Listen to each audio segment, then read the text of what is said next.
Dear Heavenly Father, God, thank you so much for everyone in this building today. Whether they were here cleaning bathrooms this morning, there are kids in the theaters next to us, or they're in these seats in this theater right now. And at this moment, God, I know that you have something that you want to communicate. And so I pray that you speak through me, you speak through this microphone, and that anything that's of you, God, is spoken so clearly and so precisely that whoever needs to hear it can hear it, God. And anything that would be of me, God, that you would just wipe it from my mind and it would never leave my lips. So I pray these things in your name. Amen. All right. So full disclaimer, I'm a little there's one level of disappointment. You know that cool microphone that Matthew got to use last week? I was like, yes, I get to use the cool microphone. And then I realized as I'm coming this morning, I'm like, I got a beard. I don't know if you guys have heard someone with that cool microphone and a beard. It sounds like, I can't do it, but it sounds like you're walking through a forest. And so I don't want to drive you guys crazy.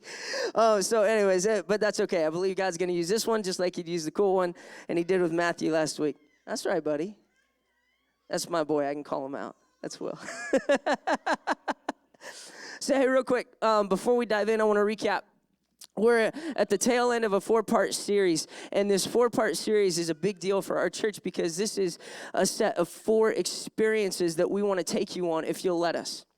Right, and if you're thinking about being a part of this church or you are a part of this church, you should know that this is kind of our operating system. This is how we operate, right? And we want to take you on this journey and this process. And it's a 4-part process. The very first one is that you learn to love God, right? And that's a big deal. Yeah, I would love as many amens as you guys want to volunteer today, by the way. Just so if you feel it, just let it ring, all right? Because anyways, I'm a little nervous. And so that we love God and that you get to know God, right? But it's different that we distinguish between the two because knowing God is not the same of knowing is knowing who he is, right? We know we know who our president is, right? But you may not know who he is personally. If you do, I want to talk to you after the service. You got a connection, but you may not know who he is. You may know God and all the great things that he's done, but you may not know him personally and have that intimate relationship with him. And so that's the very first step. That's where you start. Right, that's where it begins, is building and growing that relationship with God. The very second thing that you need to do from there, and once you've got this relationship with God, is you find freedom. And you can find freedom in that relationship. And whether it's your past, right, or whether it's some things that are still been holding on to you, right, in the world that you live, or it's things that you deal with, that you battle with, that you struggle with, or just things that you were afraid of, that now you've got this new God in your corner, and you know the cool things he's capable of, and so you don't have to be afraid anymore, and so you can find freedom in that, right? So that's the second thing. The next thing is discovering your purpose. Why are you here, right? And we've heard this before. 2 greatest days in your whole life, the day you're born and the day you find out why. And so that's discovering your purpose. And once you know why you're here, then we get to pull it all together and you get to have this opportunity. You get a chance to make a difference. And so that's what I want to dive in and talk about this morning. And I'm a big math nut, not because I'm great at math. I actually failed every high school math class at least once. But that means I took it twice, and I'm pretty okay at it now. So this first equation, I don't know if you guys put it up there or not, but make a difference equals fulfillment. Right, so we can do all these things, and we can find peace in all these things. We can find peace in a relationship with God. We can find peace and freedom, and we can find peace when we discover our purpose. Maybe even get a little excited about that. But where it all comes together and the joy happens and the fulfillment happens is in this step of making a difference. And so I want to take you back real quick. Who, and maybe you need to close your eyes to think back this far, but who remembers Christmas morning, 7 years old? All right? We just had Christmas about a month ago, like 3 of you. Okay, what if we did 8 or 9, maybe a little more? Anyways, remember way back when Christmas morning was happening and you were a kid, okay? And I want you to think about the emotions that happened at that time. For us, we lived in Indianapolis, and we drove 2.5 hours to South Bend, or Niles, Michigan, which are right next to each other, to stay at my grandparents' house. We stayed in the back bedroom, and I kicked my brother all night because we had to share a bed.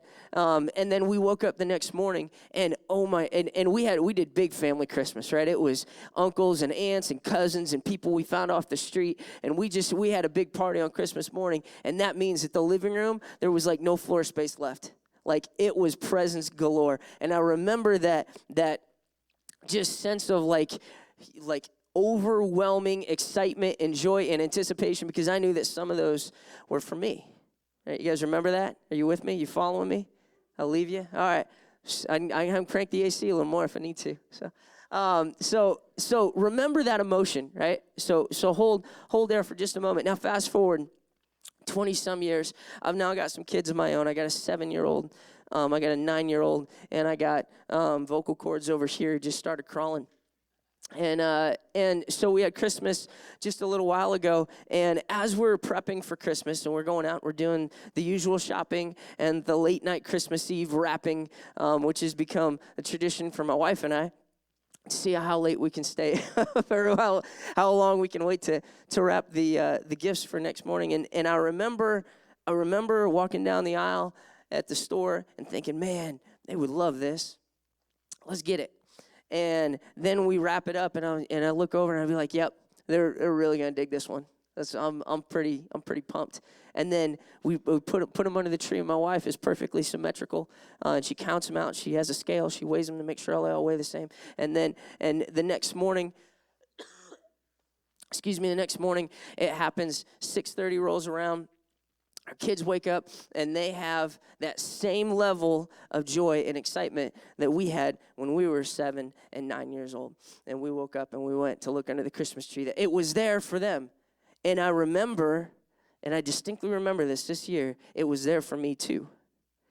Not because I had some gifts under the tree. In fact, mine's still scheduled to be delivered at some point. But It wasn't for the presents under the tree, but it was because I was so excited to give them something that I knew would bring them joy, that brought me joy, right? Are you following me? So here's the context. We get to walk in our calling, and in doing that, we get the opportunity to make a difference, but it's not just to bring us joy, it's to bring joy to the Father's heart, because that's a gift that he gets to give to us. All right. So there's a few different ways that I've narrowed down, a few key things that if we can keep these in kind of the forefront of our mind, that it'll be a little bit easier to make a difference if and when the time comes. When the time comes. It will absolutely come. The very first is to be bold. Right? I believe that it's going to take an act of boldness in order for you to make a difference. Okay? I don't think that you can sit by and passively watch the world rotate and make a difference in that world unless the moment comes and it takes you being bold and stepping out into something that maybe looks a little bit funny, maybe that doesn't look right and normal in the eyes of the world, but that's what you've been called to. And if you can say yes to that, you can find the courage to walk out in boldness, then that's the first step in making a difference. I do want to give this little disclaimer, mainly for guys like me, because I'm kind of a type A personality. I like to talk sometimes, and sometimes I can confuse boldness with bluntness. Right? Anyone else in that same boat? Maybe it's just me. That's okay. That's cool. Sometimes you're like, yeah, man, they really need to hear that, and so I'm going to tell it to them. And you're like, I'm just going to be bold, and I'm going to tell you this right now. Let me tell you, that's not boldness. That's bluntness, and you're getting your lines crossed, because that's not an opportunity for God to shine. That's an opportunity for eyes to look on you, right? And that's how you can kind of distinguish the difference. If in that act and taking that step, you're able to point eyes on God in heaven and bring him glory, then you can be assured that it's from him. If it's gonna point eyes on you, it's gonna elevate you, then it's probably something that you need to just kick out of your mind and be like, okay, that's not it. The next one is be humble. Be humble, right? And this one, I think, is so huge. It's so important, and it's so undervalued. Right? A lot of us want to do big things, right? And myself included. Like, I just want to do the biggest thing that I can possibly do, right? And in doing that, and having that ambition and that desire, a lot of times I can think about what my world would look like if I did those big things. What would people think about me if I did those big things? Right? And this goes back to whose eyes are we, or who are we trying to put eyes on? Are we trying to put eyes on ourselves, or are we trying to put eyes on the Lord? Because if you're trying to put eyes on the Lord, man, you're on to something. If you're trying to put eyes on yourself, then we're missing it. And if you can get those two things right, if you can be bold and you can be humble, then you can be a game changer, right? If you can be bold with a humble heart, then you can be a game changer. I think this is important. Living in your capacity is more important than how you or the world perceive the size of your calling. You put that up there real quick. That living in your capacity is more important than how you or the world perceive the size of your calling. How many of us mess this up? Right? We want to do big things. We want to do really big, important things. We want to make a difference. And we just want to go like, just do it. What was that? What was that video? Just do it. We just want to do it. And we say, okay, we just want to do something really big and we want to do it. But that might not be what you're called to right now. And if you don't do what you're called to right now, then you can't do what you're called to later. Right? And Yuri reminded, he said, if we're faithful with a little, you be faithful with a lot. God's not going to entrust something really big to you unless he can entrust something small to you that you can be faithful in. And your capacity, how many of you know we were not all created the exact same? We were created equal, but we weren't created the same. Right? How messed up would that be if we all had exactly the same giftings and exactly the same talents? We wouldn't get anything done. We'd all want to do the same job. We'd all want to do the same thing, but God created us unique, right? He created us in his image, and he created us unique for different callings and for different things. And so if we look at this through a worldly lens, and we're constantly focused on what does the world think about what I'm doing right now, instead of, and let me boil it down to something real simple, am I being obedient right now? Right? It doesn't matter what the world thinks. It matters if God believes or God knows I'm being obedient in his calling. And if you're being obedient in his calling, then everything else is irrelevant. Everything else is irrelevant. You do that with boldness and you do that with a humble heart. The very last thing is that you be ready. Be ready. You don't know when that time is going to come. And if you haven't been faithful with little things, maybe that big moment will come and you may or may not be ready for it, depending on how you acted and how your obedience was up to that point. And so the third thing, be ready. All right, how many, I don't know if you guys have put two and two together. The world's kind of messed up. Did you guys, you turn on the news lately? There's explosions and like this trial thing, and everyone's evil. I don't know if you guys have put two and two together. The world is really kind of messed up right now.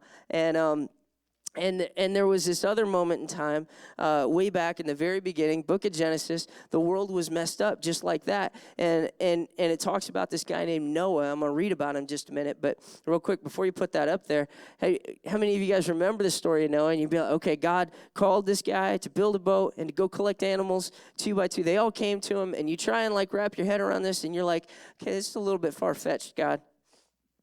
And not just this story, but I mean, there's a plethora of Bible stories that if we're looking at them through a worldly lens without a God that's all powerful, and we're just saying, okay, this is a little bit out there.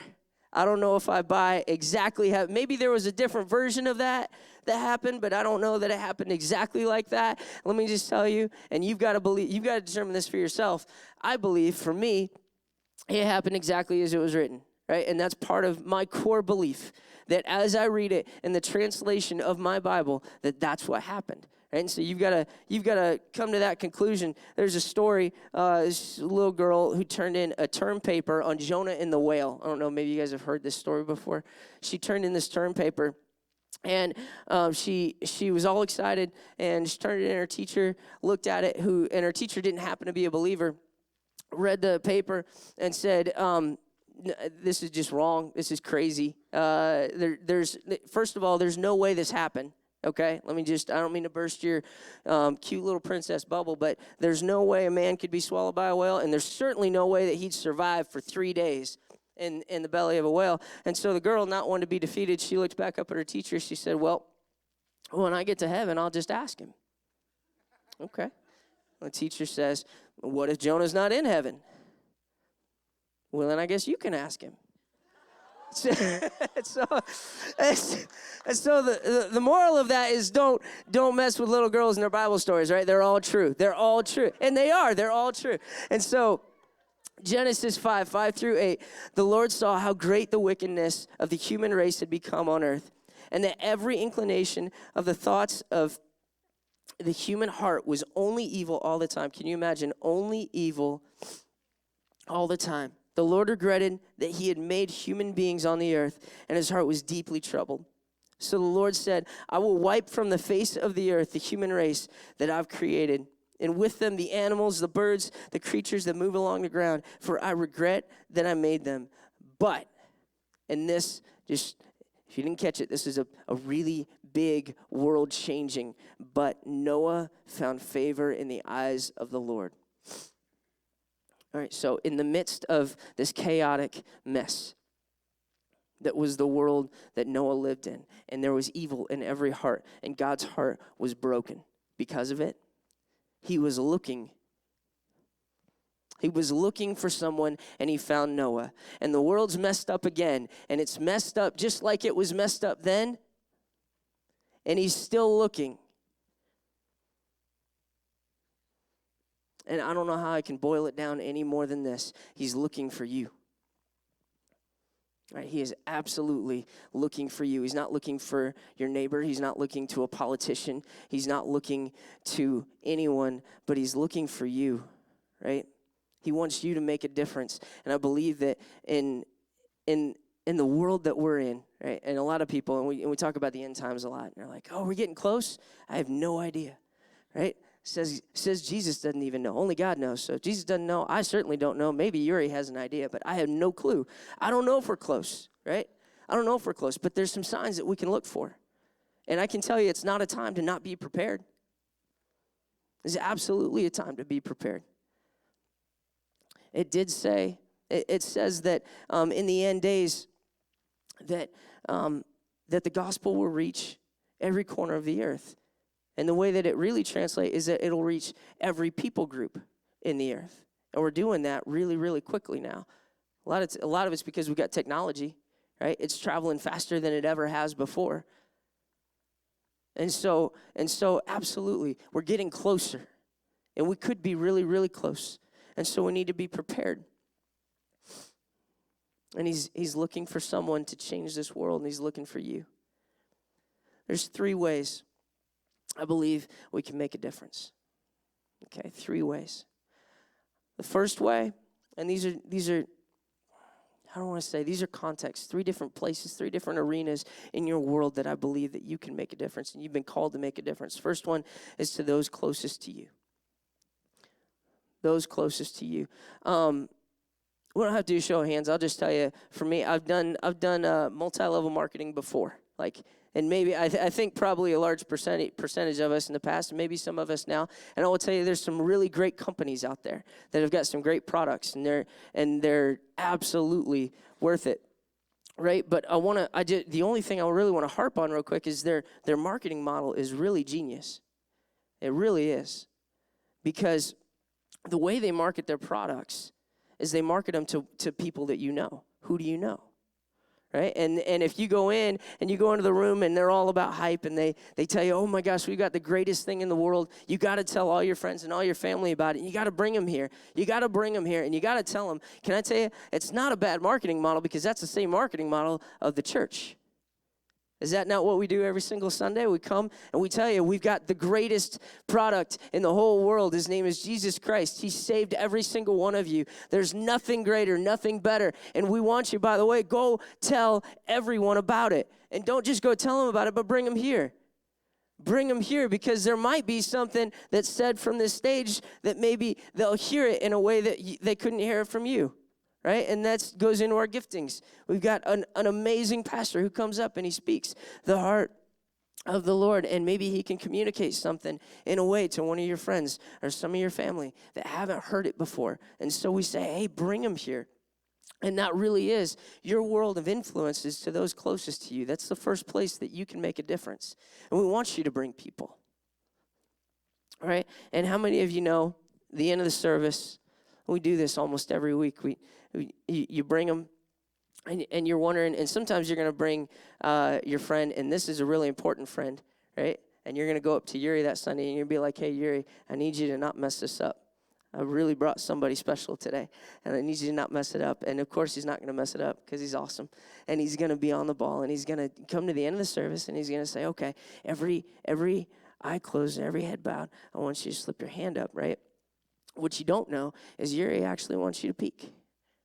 If you brought a friend, and if he didn't tell you this, I'm going to give you permission right now. He actually wants you to peek in that moment. I'm not kidding you. He actually wants you to. Because if that was your friend or your family or your mom or your dad that you brought to church that Sunday and they heard from God for the very first time, and we say, every eye closed and every head bowed, and their hand goes up, and you see out of the corner of your eye that their hand went up and they got to meet with God that Sunday, then all of a sudden you got to make a difference in their world, and it mattered, and it made a difference, and it was because of you. You following me? It's okay. It's okay. Second place is in your generation. And this can seem like really big. This can be like a scary, in your generation. What does that mean? It means in the time and the place that you live, right, that you get to be the change. You get to be the change. We turn on the news and we look for a hero on the news, and man, we're going to keep looking because I doubt we're going to find one, right? But here, I want to take a minute just real quick because this church is so focused on the next generation and because it's so important. And you guys, and this row right here. You guys with me? Yeah? Are you with me? All right, so hold on. I want to talk just to you guys for just a second because you've probably heard this before. You've probably heard that you may be young, but you can still make a difference. Have you guys heard that? It's true. You may have heard that, well, as soon as you develop a few more things, as soon as you make a few more connections, as soon as you have some money in the bank, then you can really make a difference. Have you guys heard that before? Only 1,000,000 times. Tell you what, it doesn't take till later for you to make a difference. It happens right now. You guys may not realize this. As I've grown, and as some of the people in this theater have grown and matured and gone through this life thing, we realize more and more, you guys set the tone for our whole culture. You absolutely set the tone for our whole culture. Whether you realize that or not, whether you want that pressure or don't want that pressure, it's on you. And if you guys have a choice, you can make a difference, right? Because the world is spinning really, really fast. We just went to a science museum in Nashville, and it was really, really cool. And we saw how fast the world was spinning. Spins really fast. The world is spinning fast, and your culture and your generation is spinning really fast. And if you don't say, I'm going to be different, I'm going to be with God, and God doesn't look like the rest of you guys, if you don't say and stand up for something and be the change, then it won't change. Right? We say we want change, and we long for change. Be the change. And we look to politicians and we say, okay, they're not getting it done. Well, guess what? You can do this. You can go run for office. And I'm not kidding. Who? Negative.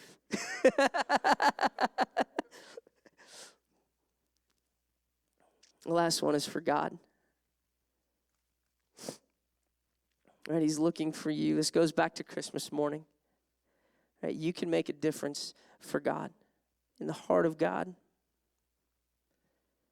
He wants nothing more than to work through you.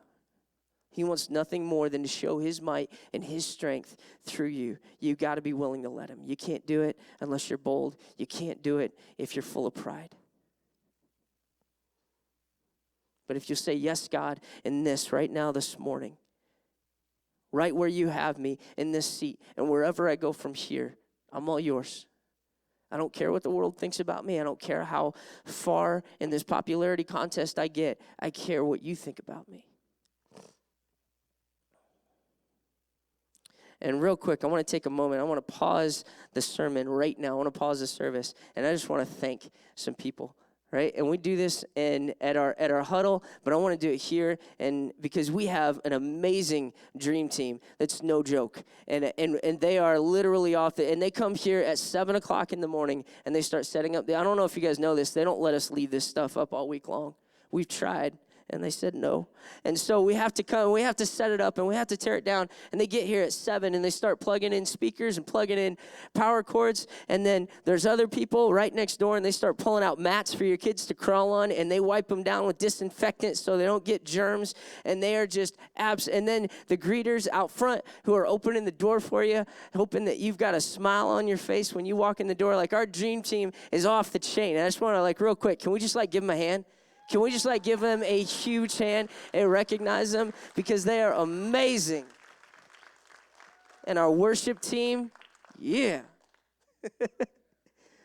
And here's the deal. Here's the truth, okay? We can do it without you, but we do it better with you, right?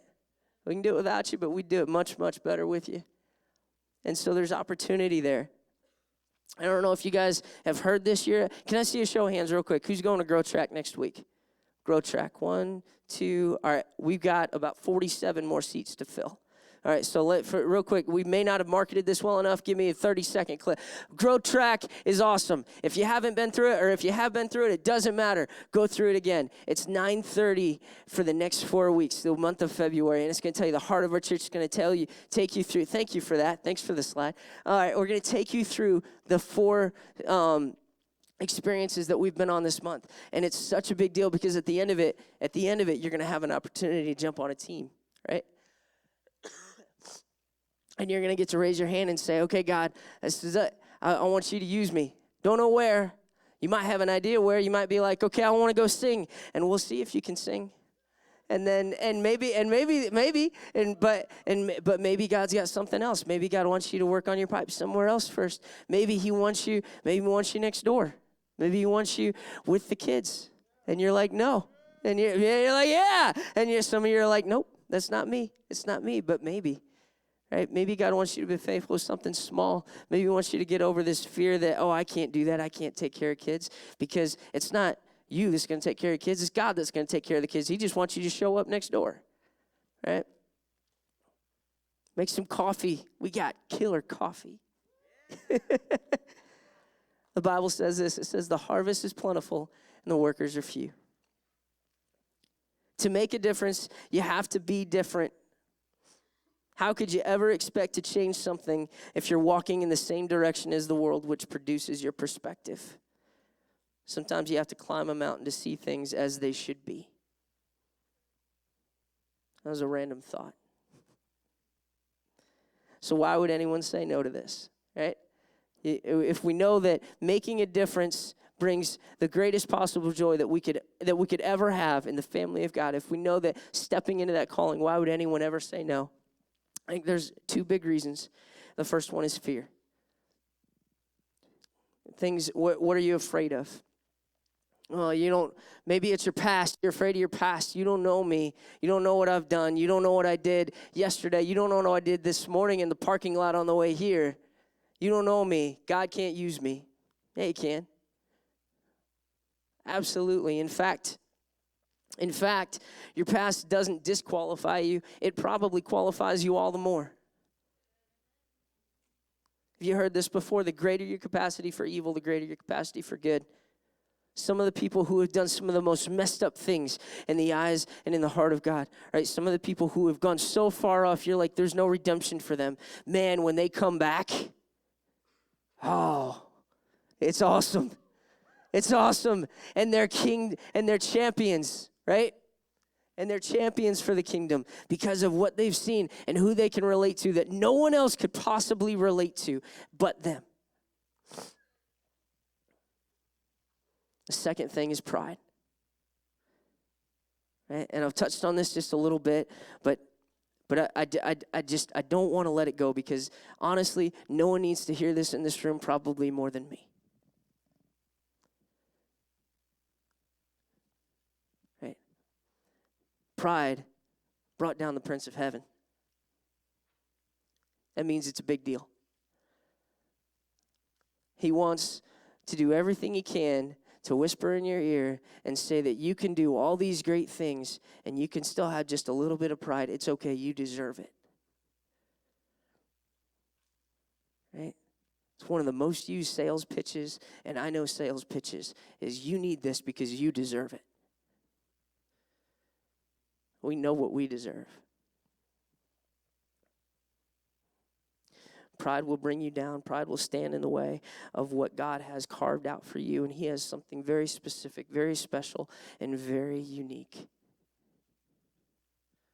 that only you could walk in, that only you could do, that only you could take advantage of the joy that would come from that. And if you're after what the world has for you, if you're after the glamour, if you're after the title, and maybe it's what, here's another way that the enemy can twist this so much, is maybe it's the calling that God has carved out for you, but he wants you to have it right now instead of the timing that God wants you to have it in. How many years did David go run and hide in caves? He was being molded into the king that he would become. Right? But we don't want to spend time in caves. That's not fun. It's cold and it's wet. And if you went camping recently, you know what that's like.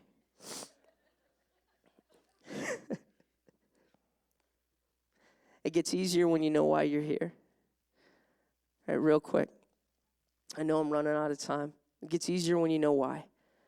So we went to Disney about a year ago, and I realized when we got there, and I like to pay attention to details, and I realized when we got there that, like, everyone was smiling, right? You've been to Disney? You guys realize that? You get there, and it doesn't, like, the lady at the check-in desk is smiling, right? When you go through security, that security guard is somehow smiling. I've never seen a security guard smile before, right?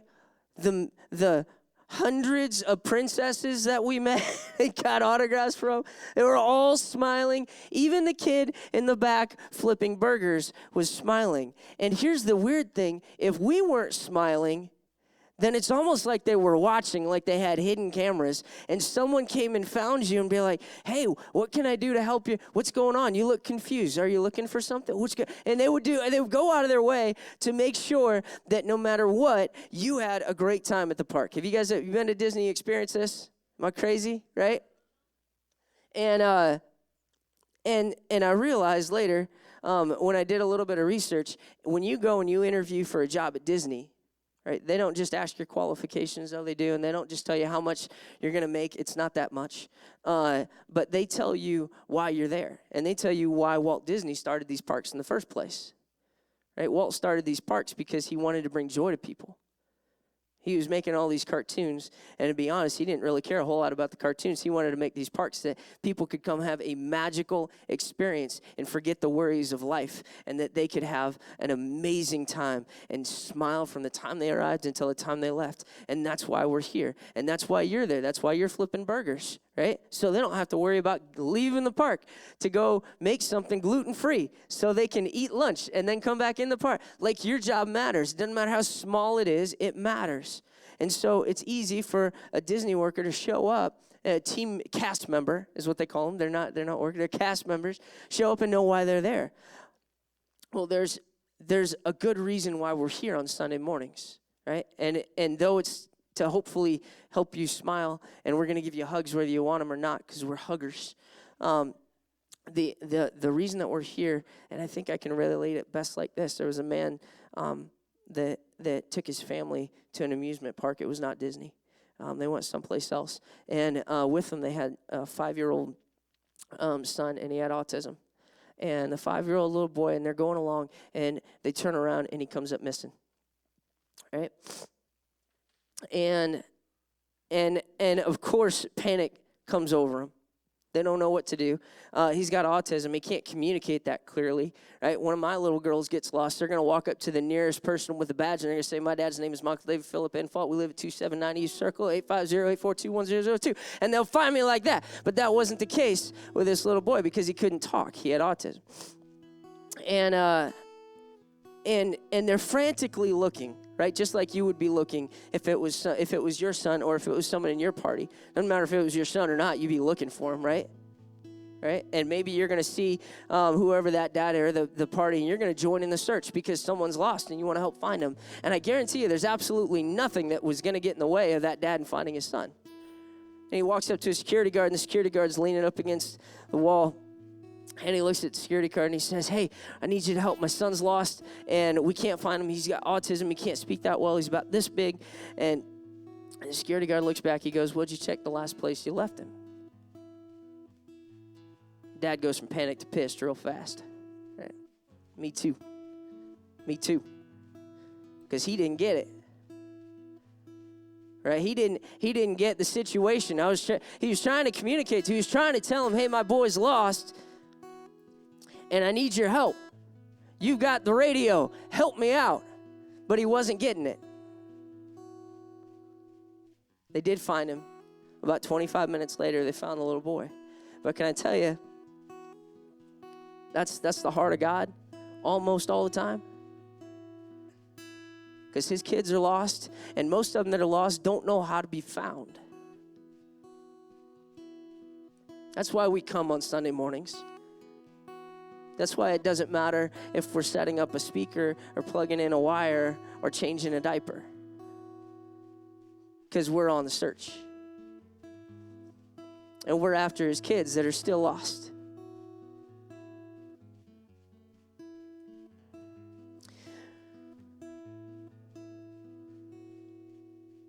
At the end of the day, it's going to be God's power. It's not your abilities.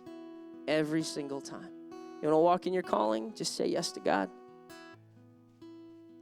Right? He's not looking for anyone spectacular or amazing or overly qualified. In fact, the less you're qualified in the eyes of the world, probably the more attractive you are to God, because that means that he's going to get to look like the hero and not you.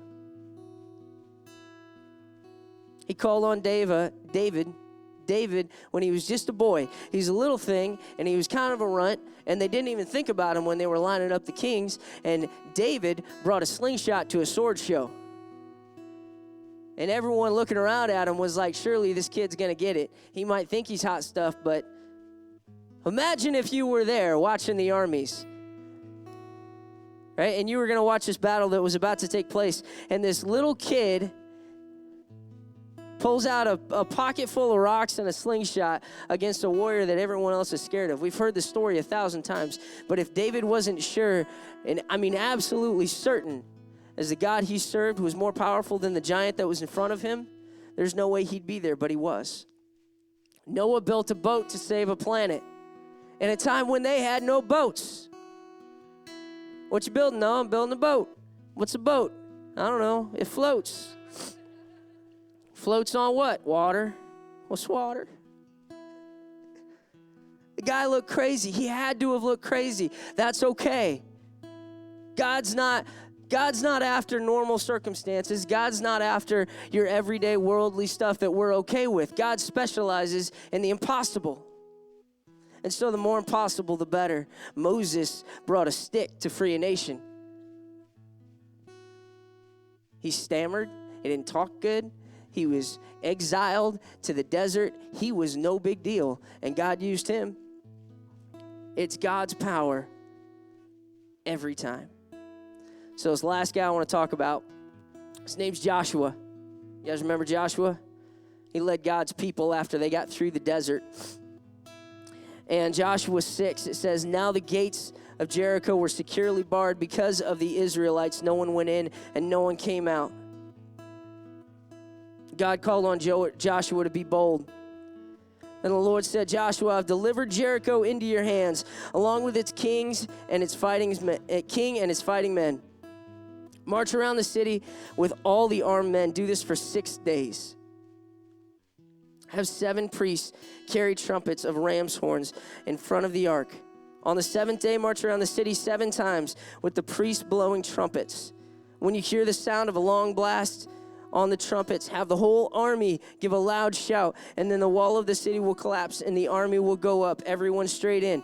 Think of how absurd this scene was, right? Imagine it like this. SEAL Team 6, hey boys, we're going to send you over to Iraq. We're going to take down a city. Okay, SEAL Chief, what you got? What's the plan? How we going in? It's going to sound a little weird. I want you to march around the city 7 times. It's about a mile in diameter. No big deal. Nice little ruck for you guys. Tell the boys in front to bust out their harmonicas, start playing the Star-Spangled Banner.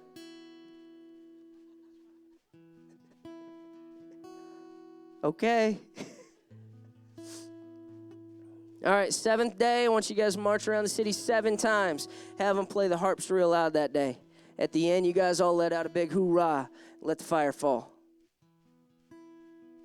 The SEALs aren't really scared of much, right? But they might know a crazy plan when they hear one. But it wouldn't really matter because in the military, you say yes, sir. And we're in God's army, and so we say yes, sir. And so Joshua said, yes, sir. And so he went and he got his men together. And it didn't matter what position in line they were standing in, or if they were in the front, or if they were a priest, or if they were just somebody carrying something maybe important, maybe food, maybe bread. Doesn't matter. He said, march. And on the 7th day, they got up at daybreak and they marched around the city 7 times in the same manner, except on that day, they circled the city 7 times. And the 7th time around, when the priest sounded the trumpet blast, Joshua commanded the army to shout, for the Lord has given you the city. And in that moment, the walls came down. And it wasn't anything that they did, any special trumpet that they blew. It was the power of God in them and that act of obedience that brought walls down. And God's after you to bring down walls. I guarantee you, he's after you to bring down walls. He's looking for someone and he's looking for you, remember? He wants you to be bold. He wants you to be humble, and he wants you to remember who's in your corner. Last thing, because we're out of time. Everyone get one of these? Pull this out real quick. Everyone's got a ruler, and I heard this, and it kind of messed me up, and so I can do this in like 2 minutes. And so I thought maybe we could all do it. And if you didn't get one, that's okay, because we thought ahead. We put 3 in every bulletin. So if your neighbor doesn't have one, just pass it on. It's cool. Right? And so it's a little ruler, 0 to 110. Okay, this is, you guessed it, this is your life. All right, everyone do this real quick. Go ahead and find on that ruler the age that you think you're going to die, that your body will pass away. I'm going 94. Now 95. All right. And fold it over, 95. Everyone find 95 on that ruler, fold it over, or wherever you think you're going to kick the bucket.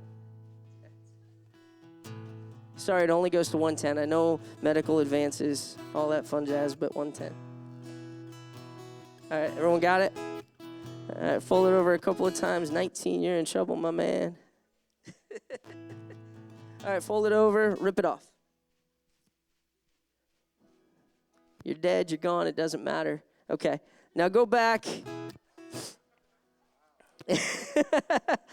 Go back. All right, on the other half of this ruler, find your age. How old are you? I'm 33. Fold it over again.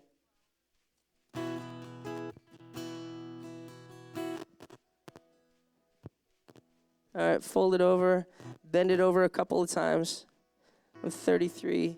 And rip it off, tear it off, and throw it away. Because guess what? That's your past. And it doesn't matter anymore. It's gone. You can't do anything about it. And so you guys have this little piece of paper left. Everybody hold it up. We're not judging whose is bigger. Right? That's your life. That's what's left. It's not very big. And for me, this is going right next to my computer where I get to look at it a lot because that's all I got. That's how much time I've got to make a difference.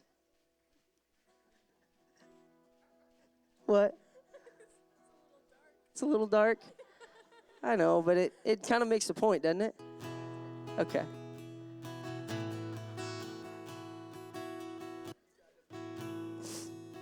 Man, church, I love you guys. Everybody bow your heads.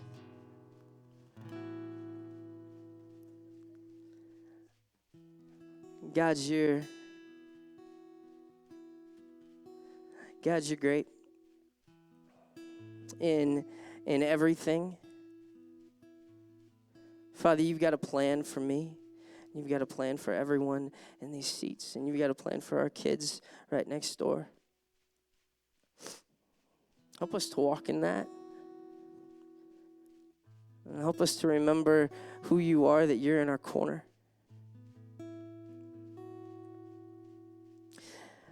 And with every head bowed and every eye closed, if God nudged on you today, or maybe he's been nudging on you for a long time. Right, if he's been tugging on your heart and he's like, all right, son, okay, daughter, this is it, let's do it. If you want to ask him into your heart, now's the time. And on the count of 3, I just want you to slip your hand up. We'll pray with you. 1, 2, 3. I see your hand. I see your hands.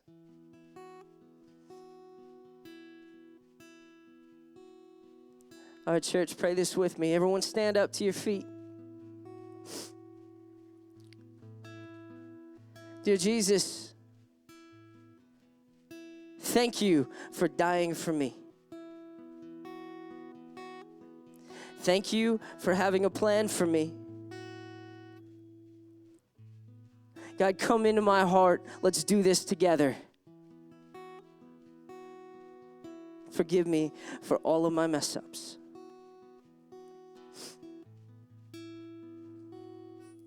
I love you. The rest is yours. Amen.